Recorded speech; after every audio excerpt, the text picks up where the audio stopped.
So earlier, we've reviewed the strength of the OPPO F3 Plus in the Injustice 2 game. So now we'll be doing a benchmark test, and I'll be using the Antutu app, which is one of the most popular benchmark apps for Android devices. So it tests many parts of the device and assigns an overall score. And it actually measures the real-world use of your phone.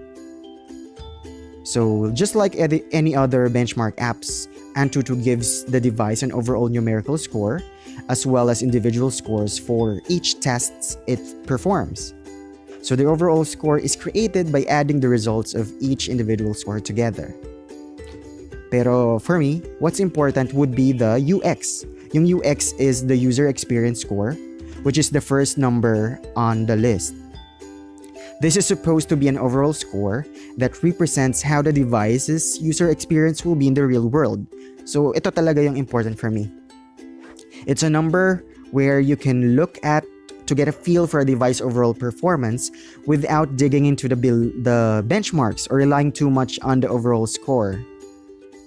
So yung UX has two subscores. First will be multitask, and the other one would be the runtime. So multitask score represents how well the device can multitask. So since yung OPPO F3 Plus is a multi-core CPU, definitely maganda yung performance niya for the real-time actual user experience. And meanwhile, the runtime score represents how the Android's runtime runs the applications. So later we would see the details, the score of the Antutu benchmark. So aside from the user experience, Antutu would also measure the random access memory. So it's the RAM, it's the 4 gig RAM. So ito yung parang temporary storage of your phone. While the flash storage or the internal SD drive, SD card, is used for long-term memory. So tapos nang i-measure ni Antutu yung 3D game graphics performance, at ngayon chinecheck niya yung RAM, yung speed ng ating OPPO F3 Plus. So the faster it can write to and read data from its RAM, the faster your device will perform. So your RAM is constantly being used on your device, whatever you are doing. So ngayon tapos na ni Antutu i-benchmark yung RAM, and then chinecheck na niya ngayon yung CPU. So what's CPU? CPU is the central processing unit. It does most of the number crunching activities of your phone. So a faster CPU can run apps faster. So everything on your device will seem faster. Of course, once you get to a certain point, hindi na ma-affect ng CPU yung performance. Kasi nga, sobrang ganda na ng performance niya, sobrang taas. So minsan, yung result ng benchmarks is kumbaga hindi masyadong nagre-reflect sa actual user experience.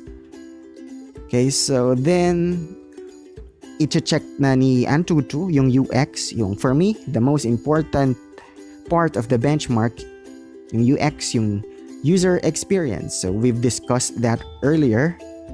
And isa pa sa tinetest ni Antutu would be the GPU or the graphics processing unit, which handles accelerated graphics.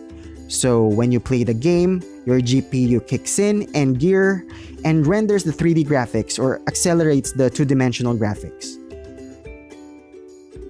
So hindi lang si CPU yung kumbaga yung gumagana for heavy apps, kundi yung GPU does the graphics number crunching activities din sa inyong phone.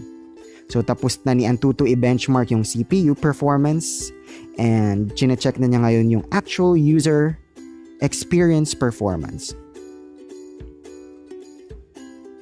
So later we would see the summary of the Antutu benchmark. So makikita natin how well did the OPPO F3 Plus played compared with the other devices. Kasi merong summary doon, may ranking of the mobile phones. So let's wait for a few moments here before i-reveal ni Antutu yung scores. And aside from the 3D RAM, CPU, and actual user experience, chinecheck din ni Antutu yung screen. Chinecheck kung may problems sa screen. So here's the summary.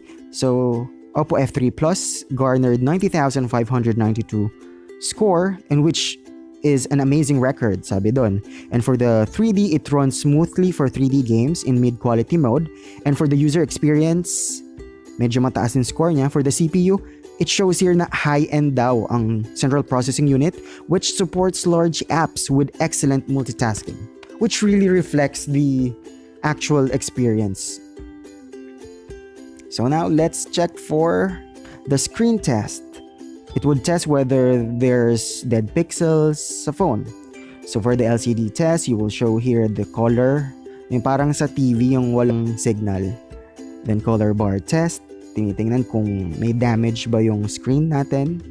And then the multi-touch test. So you would need to place your fingers on top of the screen para ma-detect niya whether it's 5, 4, or 10 multi-touch. So kapag high-end ang device, expected na you would have 10 multi-touch support. So I'll be touching 1, 2, 3, 4, 5, 6, 7, 8, 9, 10. So this would be a 10-point touch device, as expected, because this is a very premium device.